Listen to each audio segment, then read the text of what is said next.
everyone, welcome to Daily Debrief brought to you by People's Dispatch. I'm Pragya and today we have an update on political developments in Libya.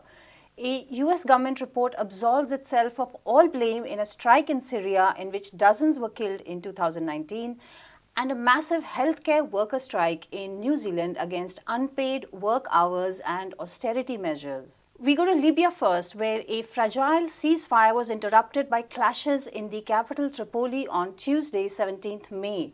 The Prime Minister Abdul Hamid Dababa's government faced a third challenge from Fatih Bashaha, appointed the Prime Minister in February by the House of Representatives. Libya has been in a political crisis ever since the 2011 overthrow of the Muammar Gaddafi regime. Talks are on in Cairo between the representatives of the Eastern-based House of Representatives and Tripoli-based High Council of State. We have Abdul from People's Dispatch who has been following this issue. Abdul, why did these clashes erupt in Tripoli and what are the implications? Well, as you rightly pointed out, after Bashaga was appointed, claiming that the Baba's mandate is over because he was appointed by the UN-mediated peace process in February, February 2021, with the mandate that by December 2021 there will be a national election and that new government will take over. This was an interim government led by the Baba. So the parliament in Libya claimed that his mandate got over and he could not fulfill what he was basically appointed for. So they appointed Bashaga in his place. But Bashaga did not recognize the government and said that he will not resign until there is an election held and new government is elected. Right. So because of this, there are two governments in Libya now, and both of them trying to claim legitimacy. And because of that claim, of course, Tripoli is the capital, and Bashaga wants to kind of start governing from the capital. Right. And that's why he was attempting, I think this was third attempt, Yes, to kind of enter the capital and take over the power, which of course the Baba and his loyalists, his quote-unquote the legitimate, even recognized government, did not allow it, and therefore the clashes erupted on Tuesday. After the clashes erupted, Bashaga withdrew from capital, and now he has claimed that his government will be there, but be operating from the central Libyan city of Sirte. okay. Yeah. So, there is also the talks going on in Cairo. Are they likely to make headway soon? What is the progress over there? Can you just give us an update? Well, if we see the history, after the ceasefire was agreed in 2020, there has been no fight by and large. There are small clashes here and there, but the end of fighting does not mean that there is a consensus on the political issues. So, last elections did not happen primarily because there was a dispute over the candidature of the Baba, whether he should be one of the candidates for the president post or he should not contest. Okay. Because as per the promises made when he was appointed the Prime Minister in February 2020-21, he had promised that he will not contest the election, but in December he filed nominations. So that became a major issue. Apart from that, the electoral law, which was passed by the Libyan parliament based in Tobruk, eastern city, is also under dispute. So the talks in Cairo are primarily to sort out these issues. Until these issues are resolved, the elections in Libya will not be able to, it will be difficult to conduct them because the other parties will be opposing these things. And therefore, the UN mediated talks have kind of resumed in Cairo to sort out whether the Baba will be a candidate, will be allowed to contest the elections, or and what will be the actual nature of the electoral law. So these are the major things. If these issues are sorted out, by and large, there is an agreement that election should happen, and a number of candidates, around a dozen of them are there to contest election also. And since, as I said before, that there has been consistency as far as the conflict, the actual conflict, the fighting is concerned. So it seems we don't know what will be the final outcome, but on these two issues, the talks are going on in Cairo. All right. Abdul, thanks very much for that update. We'll just be back with you in another minute. Yeah. The US Department of Defense has absolved itself of all responsibility in a 2019 airstrike on Syria. Reportedly, 70 people, most of them civilian women and children, were killed in this attack. But a report prepared by the Pentagon has said the problem was really of perceptions about the US military. The report says the American Ground Forces commander authorized the attack after the Syrian Democratic Forces asked for air support. The report has said delays in reporting what really took place created the perception that the US military basically did not really care who died in its attacks. Abdul is here to talk about the civilian casualties and American attacks. Abdul, can you detail what the US Pentagon report really says and what are the implications of its findings?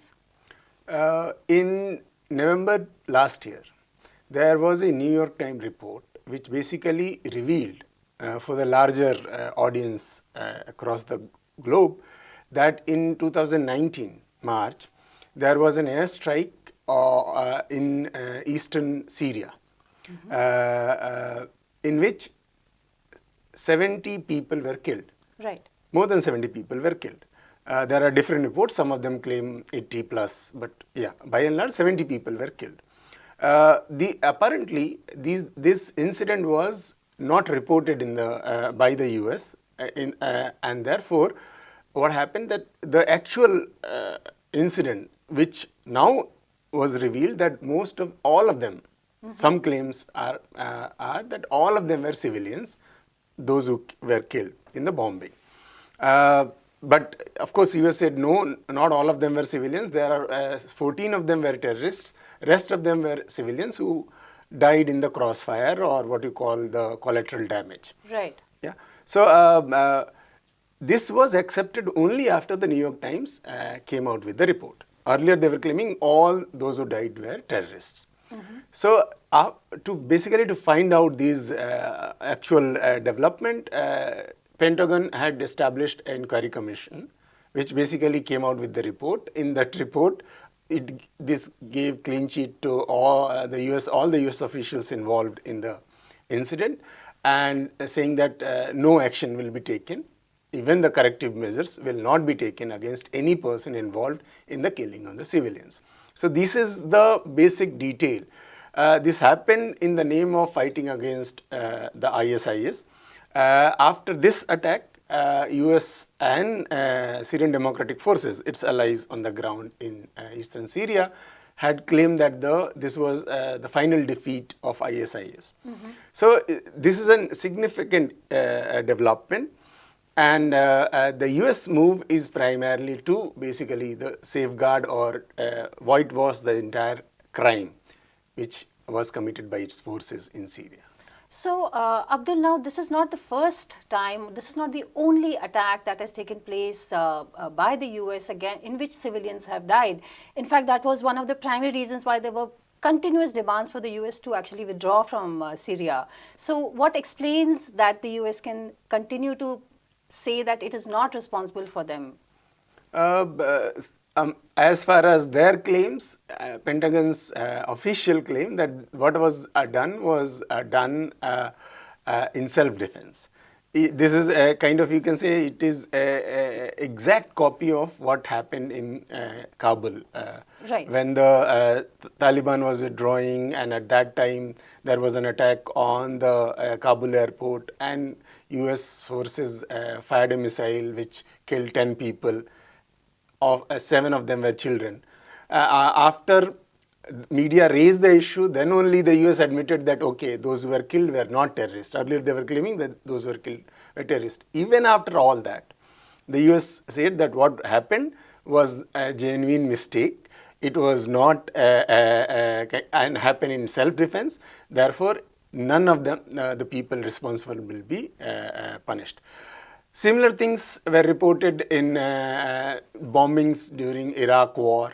Right. Similar things have been reported in different other parts of the world wherever the US forces bomb, because it is very difficult to exactly, their claim is, it is very difficult to exactly find out who is civilian, who is not, when there is a war going on. And that's why the theory of collateral damage is proposed. They are able to get away with all this primarily because that being the superpower, being the most hegemonic country in the world, the law, there is no one who can kind of enforce these laws against US. US does not recognize the jurisdiction of International Criminal Court. It does not recognize any other international tribunal which basically can hold US forces accountable. And as far as their own government is concerned, of course, they are part of the process which basically produces such killings on the ground. So of course they will not take action against themselves. It is, I think, it is naive to expect that such things can happen. Yeah. All right, Abdul, thanks very much for that update. In New Zealand, thousands of healthcare workers held a 24-hour strike against overtime, low wages, and having to work during breaks, as well as other demands earlier this week. The strike on May 16 went ahead after the Public Service Association, the Union of Workers, and the district health boards could not reach an agreement. The striking workers provide a wide range of health-related services, from processing COVID-19 tests to social work to physiotherapy. The strike reflects the growing anger among healthcare workers ever since New Zealand changed its COVID-19 policy and imposed austerity measures that froze wages and benefits. We spoke to Anna from People's Health Movement about what is at stake for the workers here. Anna, I'm just curious, why are the unions saying that they want to negotiate directly with the government? How will that help? And also, can you tell us what are the other demands of the union? Yes, that's a very interesting question. So apparently what New Zealand is heading towards, it's a restructuring of the health system, which would mean that the accountability of organizing healthcare would pass on to a new government agency, and this would centralize how the health system is organized. This, of course, has very practical implication for the people who have been negotiating with the health boards, with the regional health boards until today, as they would be necessarily talking to this new government agency instead. But on the other hand, it's a bit unclear what they could expect to have out of this, as we don't actually know if this new government agency will be more open towards workers' requests of increasing salaries, of increasing workers' rights, or whether it would just implement the same policies as the boards have until now. Okay. Also, it seems that the New Zealand government's policy changed towards COVID-19 and they have implemented very strict austerity measures. How have these fueled the crisis? What exactly is the crisis all about? Why did we have this strike? Well, it would be fair to say that we're seeing an overlapping of factors, as we are seeing in many places, I think. And yes, of course, so how the government in New Zealand is approaching COVID-19 is a major factor in this story. So if you recall, New Zealand had a very strict COVID-19 policy at the beginning of the pandemic, but they eased this significantly lately. And as in the rest of the world, this has led to a rise of number of cases. And then again, the rise of number in cases has increased the pressure on the health systems. So as health workers, as hospitals are facing with more and more COVID-19 patients, they are reporting increasing levels of stress. They're expected to work after hours. And so this is all having a major impact on their mental health. And also, this is also happening because the austerity measures and the austerity policies that have been run, which consist basically of limiting of how many people are going to be employed, of keeping salaries so low at the end of the day, it has also meant that the health system is less capable, less strong to respond to the increasing stress that it's seeing.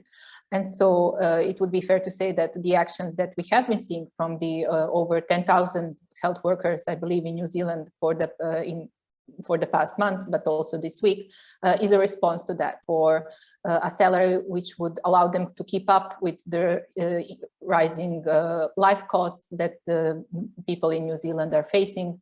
And so it's certain that they will continue to take action in the next months too. Okay, Anna, so basically a completely changed COVID policy which has allowed the virus to now spread unchecked after very stringent controls is part of the reason why people are protesting right now. Well, yes, and that is part of the reason, because it's very interlinked to how the health system in general is working. So although we do know that numbers of COVID-19 infections, not only in New Zealand, but in the rest of the world, and including the places which had quite high levels of vaccination rates, which thought that maybe they were out of the woods by now, that COVID-19 was over, then this is proving not to be so. So we do know that the cases are rising. We do know that people are getting infected. We do know that there is still a very palpable problem of people not having access to the vaccine in many parts of the world. It's just that these kind of information are finding it increasingly difficult to get through. And it's basically, the focus has shifted elsewhere. But the fact remains that, the same pressures that we have been seeing 2020, in 2021, when it came to COVID-19, when it came to a large amount of patients coming to hospitals, these kind of pressures are still continuing, so they're not gone. If you decide to, say, abolish all COVID-19 measures and say, let's just try it this way, it's still going to cause an enormous effect on your health system, because your health system in the meantime has not got more health workers. It did not manage to increase the level of rights of these health workers. So these people are overworked, they're tired, they're stressed out, and they're still being expected and forced to work in conditions which are extremely, extremely exhausting. Right, Anna, thank you very much for joining us with this update, and appreciate it. And that is all we have today. Thank you for watching Daily Debrief. Please come back to us tomorrow and follow us on Facebook, Twitter and Instagram. And for more stories from around the world, please read peoplesdispatch.org.